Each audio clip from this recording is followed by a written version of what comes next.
Welcome to the Slop Farm. Enjoy the video. In this video, I will show you how to make hard rock candy. This easy method will have you enjoying delicious homemade treats in no time.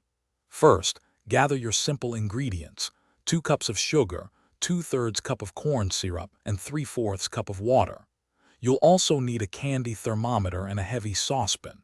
Don't forget to prepare your baking sheet with parchment paper or a light grease, and pick your favorite flavor and color. Now let's get cooking. Combine the sugar, corn syrup, and water in your heavy-bottomed saucepan.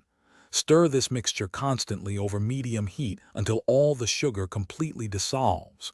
Once dissolved, insert your candy thermometer, making sure it doesn't touch the bottom of the pan.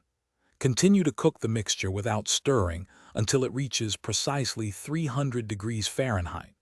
This temperature is crucial for the perfect hard candy texture.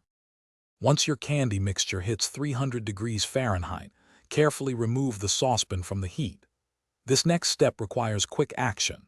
Stir in 1 teaspoon of your chosen flavor extract and a few drops of food coloring. Work swiftly, as the hot mixture will begin to cool and harden very rapidly. Immediately pour the vibrant, hot candy onto your prepared baking sheet, spreading it into a thin, even layer. After pouring, allow your hard rock candy to cool completely at room temperature.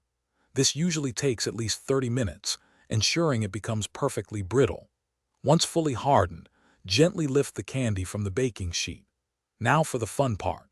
Use a clean, heavy object, like a meat mallet, to break the large sheet of candy into smaller, bite-sized pieces. Store your delicious homemade hard rock candy in an airtight container to maintain its freshness. Thanks for watching.